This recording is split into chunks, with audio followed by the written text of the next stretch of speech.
Tokoh nasional Rizal Ramli dinilai sebagai sosok yang tepat untuk maju menjadi calon presiden di Pilpres 2024. Rizal Ramli dianggap cocok untuk menakodai dan membawa negara kesatuan Republik Indonesia lebih sejahtera. Dukungan terhadap figur yang akrab disapa RR ini maju di Pilpres 2024 datang dari puluhan tokoh Jawa Barat. Mereka meyakini Bang RR mampu memperbaiki kondisi Indonesia lantaran memiliki segudang pengalaman dan prestasi di dalam dan luar negeri.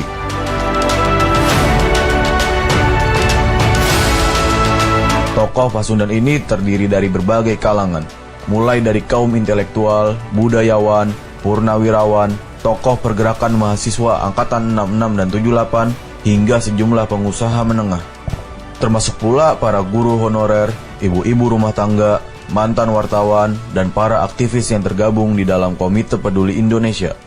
Rizal Ramli, kami percaya. Rizal Ramli, bebas. Dukungan itu disampaikan secara langsung kepada Rizal Ramli dalam pertemuan di kediamannya kawasan Dago, Kota Bandung, Rabu 5 Januari 2022. Dari zaman wali, kita tuh pendekatan budi pekerti itu melalui seni. Islam bisa menyebar di seluruh Jawa Barat, khususnya Jawa Tengah dan lain-lain lewat seni. Data ayah lewat langkung gitu, lewat seni. Tetapi Direktorat Kesenian dibubarkan. Jadi kita seniman teriak, kita siapa indung bapakna, siapa yang membina kita.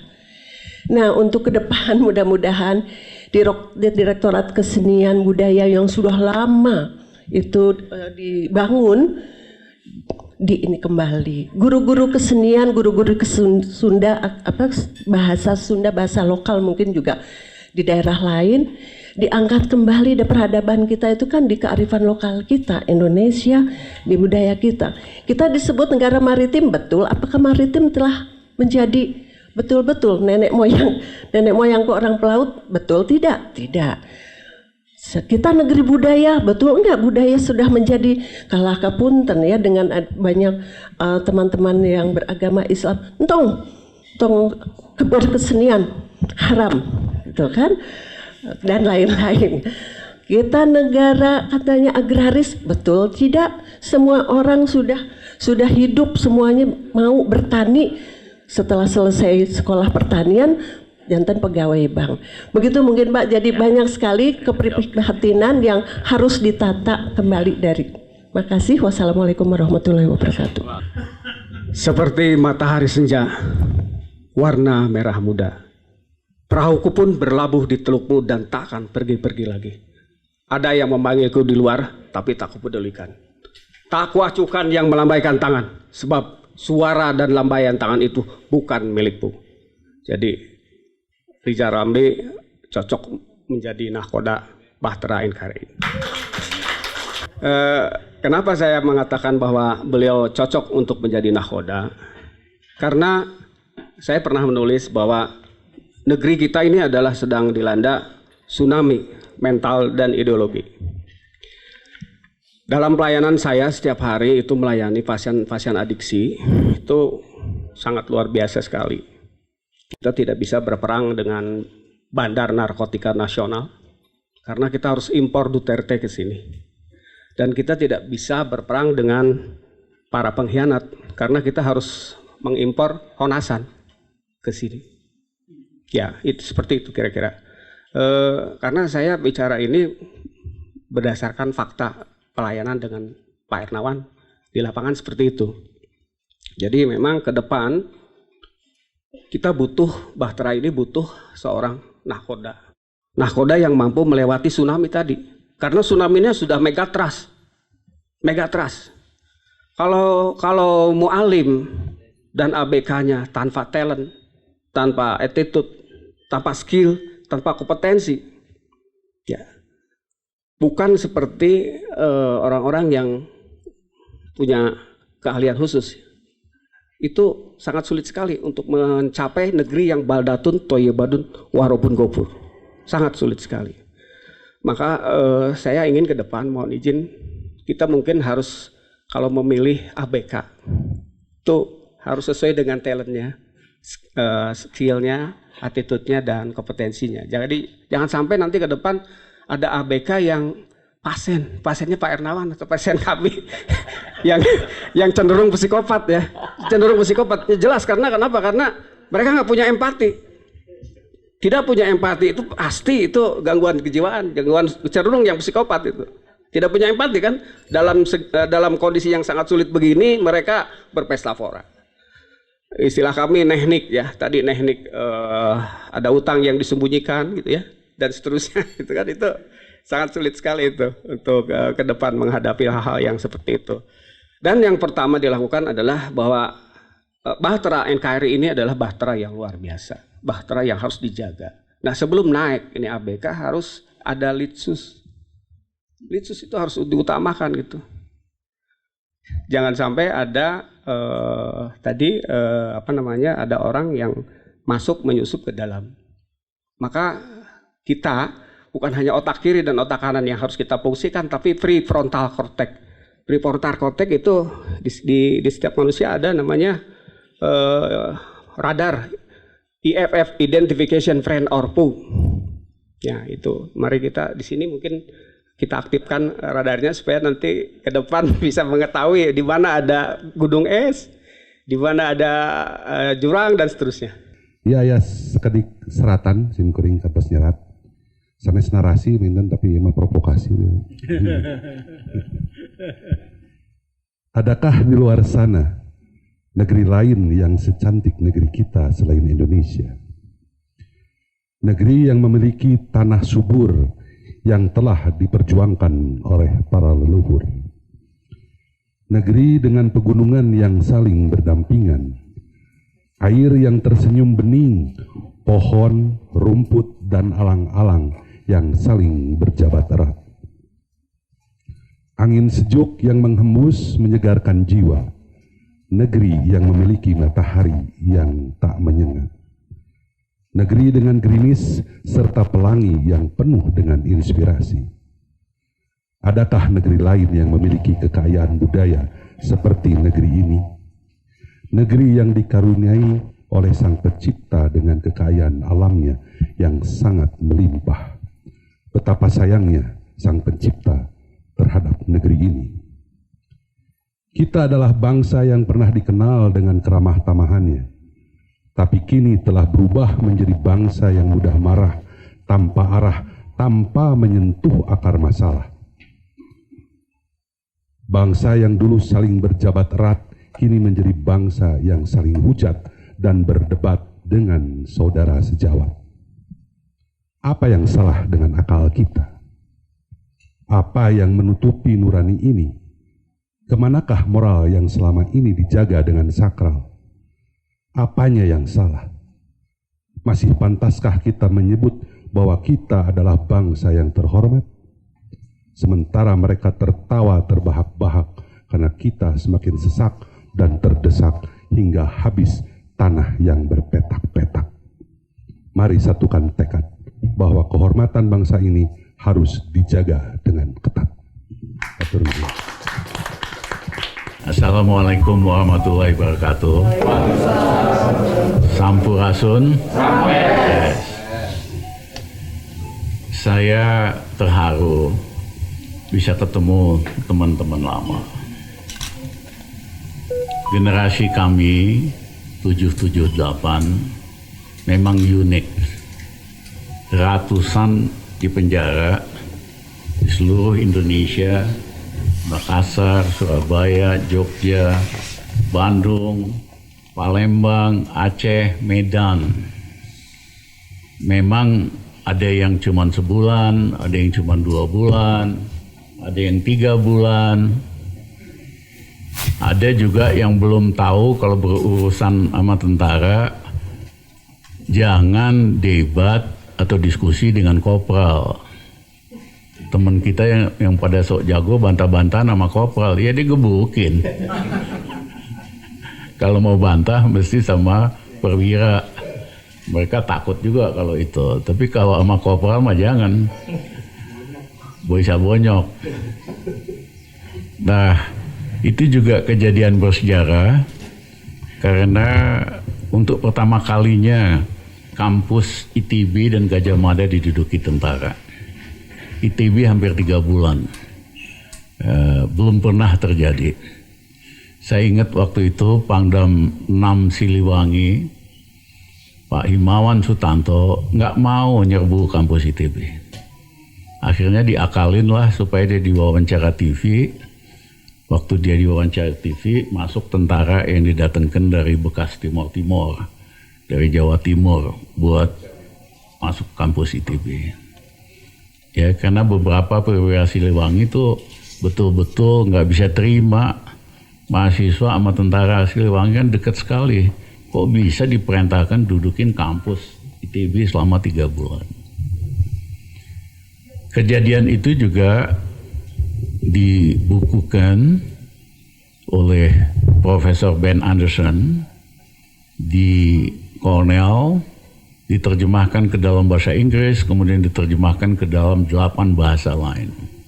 Dianggap sebagai gerakan pertama di Indonesia yang betul-betul konsepsional, yang betul-betul jelas arahnya, ingin mengubah Indonesia jadi demokratis dan anti KKN. Nah, tapi akibatnya dahsyat. Mayoritas teman-teman saya di seluruh Indonesia nggak bisa jadi pegawai negeri. Kita nggak boleh kayak PKI aja, nggak boleh jadi pegawai negeri. Makanya kita rata-rata aktif di dunia swasta, aktif di universitas swasta, bikin think tank dan sebagainya. Dan kebanyakan dari NGO atau organisasi LSM di Indonesia itu alumni 98 semua.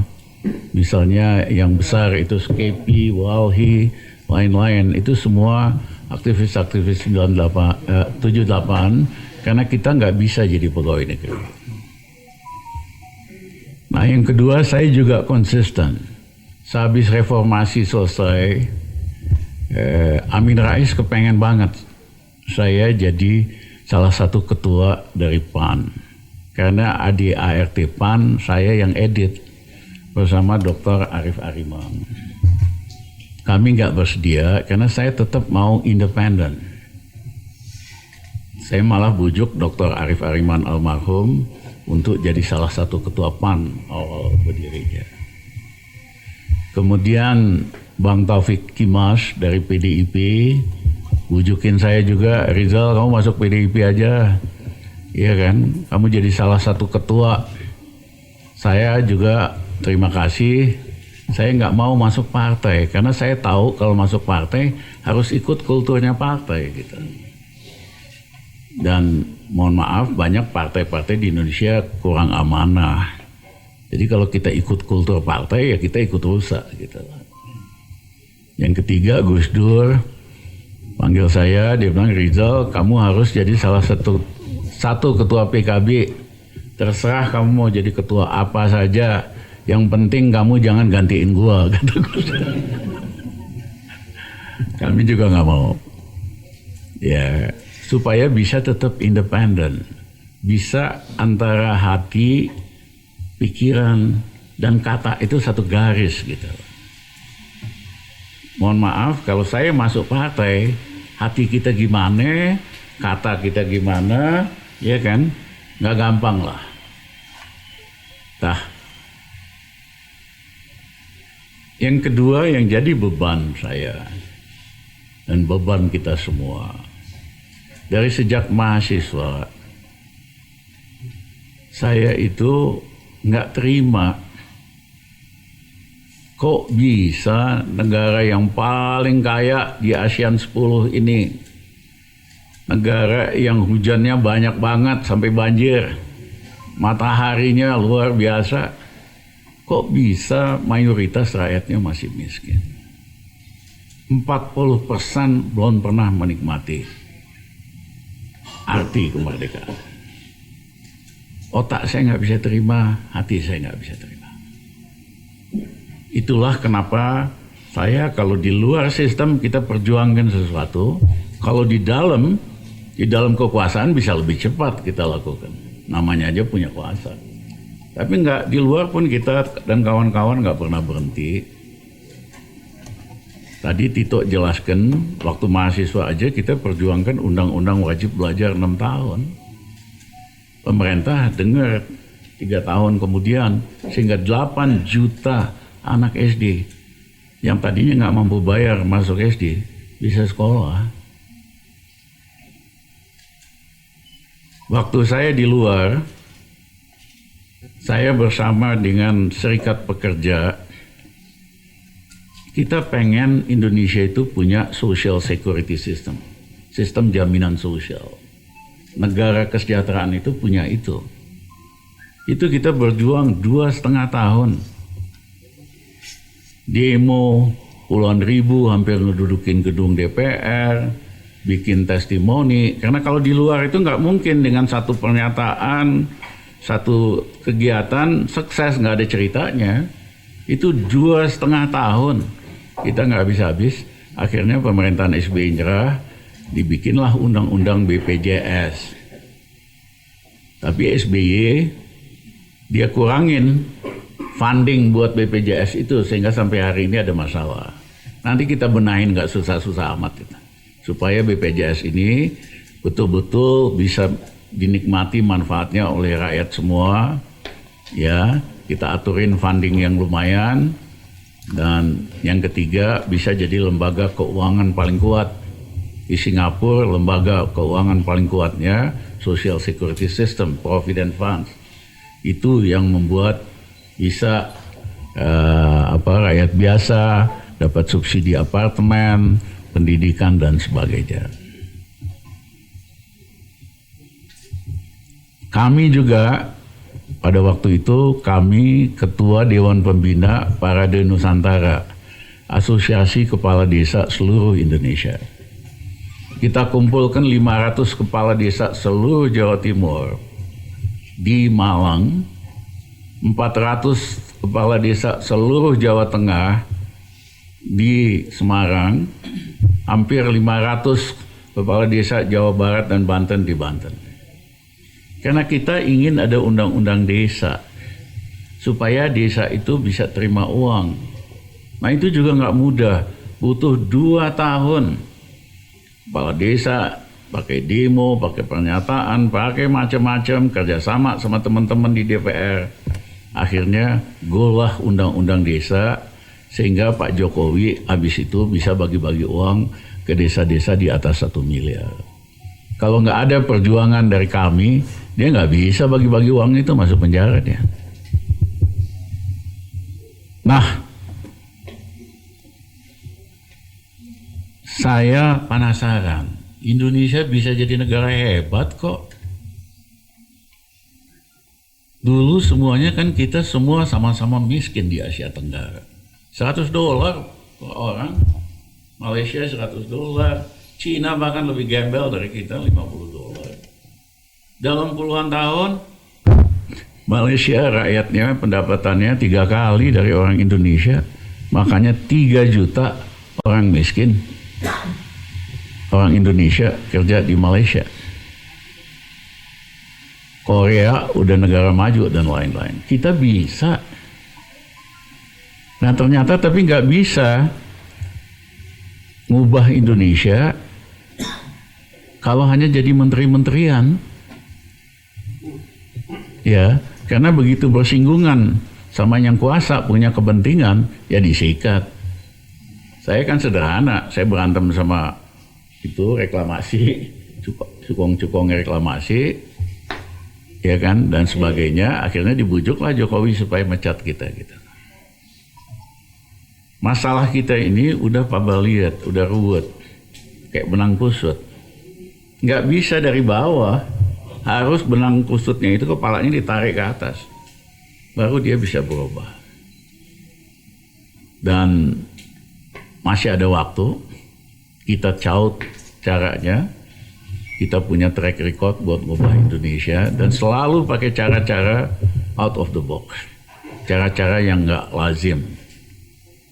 Nah saya terima kasih sekali kawan-kawan dari Jawa Barat, tokoh-tokoh, ya bisa ngumpul ngobrol di sini, karena insya Allah kun fayakun, barang ini jadi.